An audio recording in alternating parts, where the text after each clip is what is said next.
Participants in this year's Trek4Mandela are in the Drakensburg to prepare to summit Mount Kilimanjaro on Mandela Day in July this year. They have walked more than 22 kilometers today. Every year, a group of inspired individuals climb Mount Kilimanjaro as part of the annual expedition. This year, eNCA's Nqobile Madlala will be part of this journey.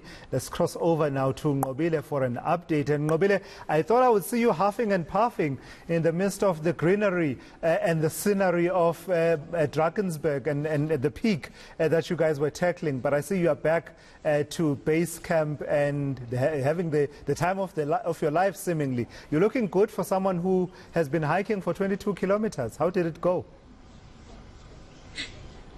Oh, thank you very much, Tulas. Let me just tell you that my energy levels have gone high and dropped, literally.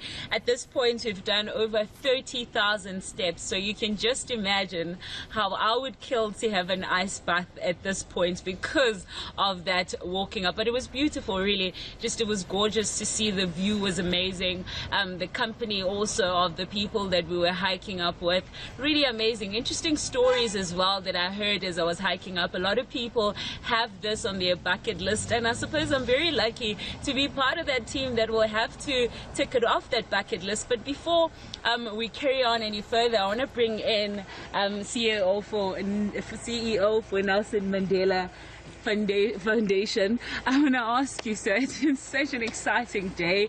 I can barely keep the smile off my face. How are you feeling? Tired.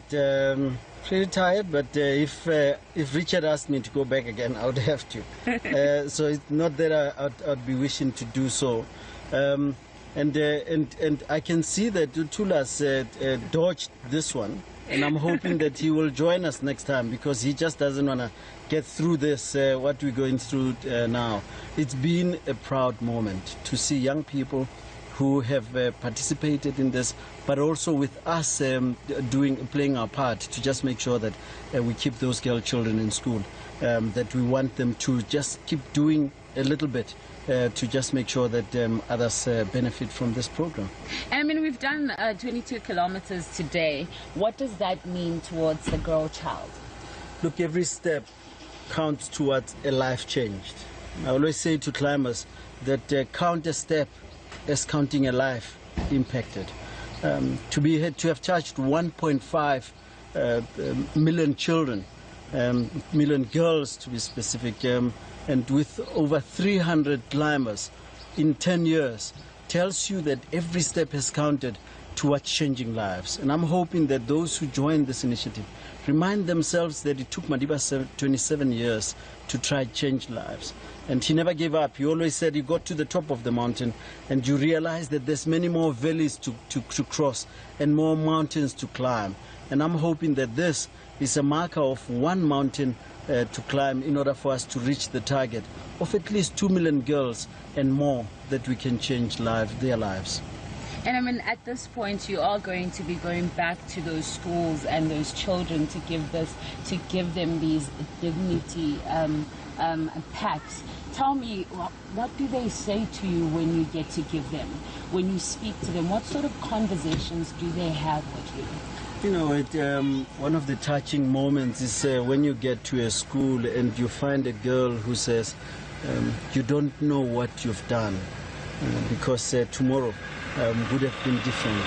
I was not going to make it to school safely had you not come today because I'm starting my periods tomorrow. So when you hear that, you then see that for those who you have not touched, who are many more, they need the hand of every South African, contribution of every South African. It can't be just with this initiative. Each one of us must see that in my community there are those in need. And I always imagine the look on the mother's face when they have to tell their daughter, I don't have anything to give you, so you have to stay at home. The indignity that comes with that, how shattering it is for both the mother and for the daughter. And I'm hoping that with this initiative, we're restoring dignity bit by bit. And I mean, there is a role that is played by males in this issue. Tell me, what would you say to males that are watching at this point, whether it be a brother, whether it be a father, what would you say to them? You know, one of the things that Richard and I, right at the beginning, we tried to do is to make sure that menstruation does not become taboo, that it is. That we hide behind culture to say, you can't do this, you can't do that. And that's something that I'm hoping that we'll be able to do, where we break taboo, that men can talk to their daughters about menstruation. That a daughter can approach their father, their brother, their uncle, like it happened with Richard, and say that I'm in this position, I need your help.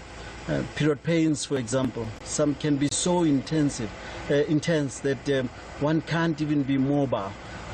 So one needs to then have compassion, to have a little bit of compassion to say, how do we make sure that we help with a little bit that we have?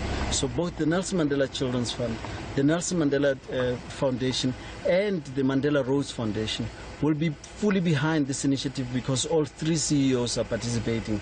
And we're using the Madiba magic to try pull more girls out of poverty, of period poverty, to make sure that each one of them are impacted in one way or another. But it's through mountains that we climb here that we then make sure that, as Jerry once said, that no girl has to climb that mountain again.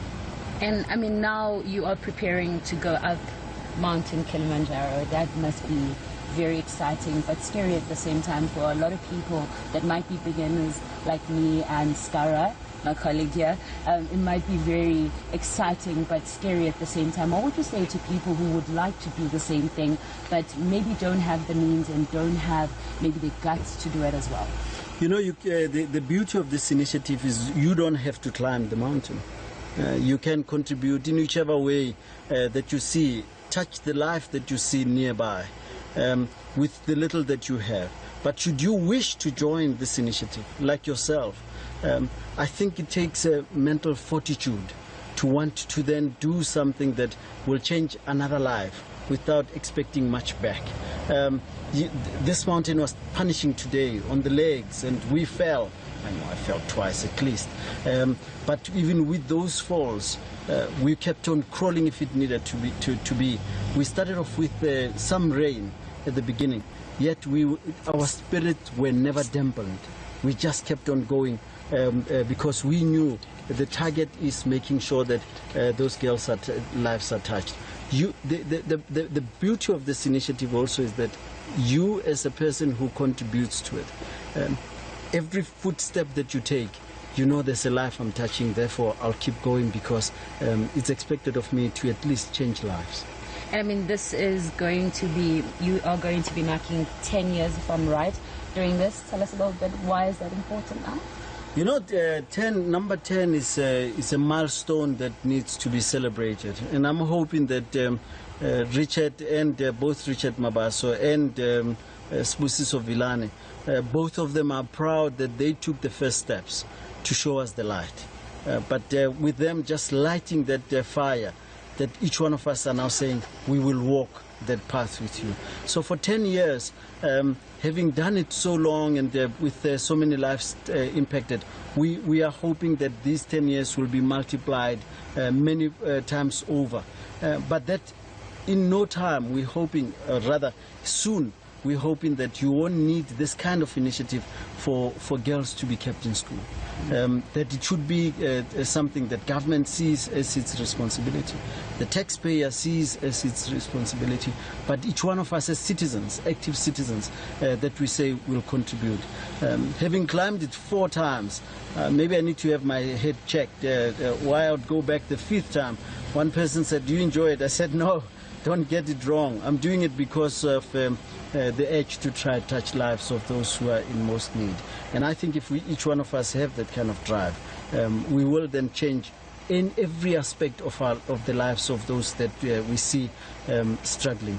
Recently I saw a child eating pap with water. That's poverty, real poverty that's touching our people. We need to try change that story so that they can at least claim that South Africa cares about Me Too. Thank you very much for your time. Well, to us, there you have it, touching lives a step at a time. But I want to show you something. These are some of the little ones that we're joining in the walk. We had so much fun with them. And of course, they also wants to be climbing up. She is going to be doing it for the first time, Tilas. We can't speak to her right now, but she's going to be doing it for the first time in July, if I'm correct, or in August. And she's going to be doing it in the Women's Month. This one here, Tilas, has already done it, and he did it when he was 10 years old. So it was quite an interesting walk with the little ones, as well as walking with everyone that was there, just explaining why this is important to them and what it means. And just like what Silla was saying, that you touching lives, it's not just a walk, it's every step that you take. You're touching lives. It's an initiative that looks into the legacy of Utata Matiba as well. And it looks into the fact that he stood for something and women stand for something in this country, and it's important to keep that girl child also in school. So very important, but quite an exciting journey ahead, of course, to us. So I hope I'll be back then in July to tell you how it feels like to be in Mount Kilimanjaro, and maybe you will join too. You and Silo Hatang are really pushing this hard, are you not? Look, I didn't bail out. It is the intention to do it, but in terms of the logistics of this year, it just won't work out. Please do communicate with Silo that I do need to be fully committed if I'm going to undertake that journey. That is eNCA's Nqobile Madlala. They've just done 22 kilometers in the Drakensburg, one of the peaks there. I think it's called Monk's Cowl, if I'm not mistaken. 22 kilometers is no child's play, hey? And I was comparing it with the trail called Rastach in Magaliesburg, where you do up to 18 kilometers, 13 usually, and it feels like real torture. So 22 kilometers, I can only imagine how they must be feeling. But they're doing it all in the name of Nelson Mandela and the girl child. And that will culminate in July on Mount Kilimanjaro.